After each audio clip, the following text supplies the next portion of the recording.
இருசக்கர வாகனங்களில் செல்பவர்கள் கட்டாயம் ஹெல்மெட் அணிய வேண்டும். கிராம சபை கூட்டத்தில் கலெக்டர் வலியுறுத்தினார்.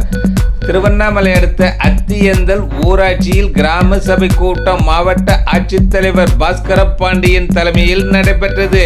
ஊராட்சி மன்ற தலைவர் முருகன் அனைவரையும் வரவேற்றார். சிறப்பு அழைப்பாளராக மாநில தடகள சங்க துணைத் தலைவர் டாக்டர் ஏவாவே கம்பன் கலந்து கொண்டார். இதில் பல்வேறு துறை சார்ந்த அரசு அலுவலர்கள் தங்களது துறை சார்ந்த திட்டங்கள் குறித்து எடுத்து கூறினார்கள். இதில் மாவட்ட ஆட்சித்தலைவர் பாஸ்கர பாண்டியன் பேசியது, இருசக்கர வாகனங்களில் செல்பவர்கள் கண்டிப்பாக ஹெல்மெட் அணிய வேண்டும் என்று வலியுறுத்தி பேசினார். மேலும் பெண் குழந்தை கல்வி முக்கியம், பெண் குழந்தையின் கல்விக்காக அரசு பல திட்டங்களை செயல்படுத்தி வருகிறது. சிறு வயதில் பெண்களுக்கு திருமணம் செய்து வைக்க வேண்டாம் என்று பேசினார்.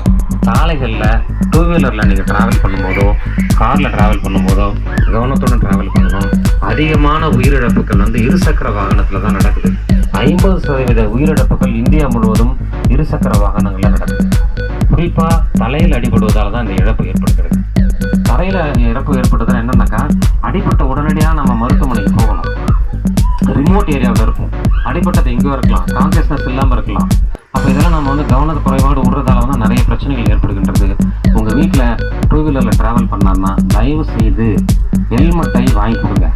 உங்கள் வாழ்க்கைக்கு ஒரு 2000, 3000, 4000 ரூபா காசு பிரச்சனை இல்லை. முடி கொட்டிடுன்னு வாங்க, ஹெல்மெட் எல்லாம் உயிர் கொட்டிடும் உடம்புல இருந்து.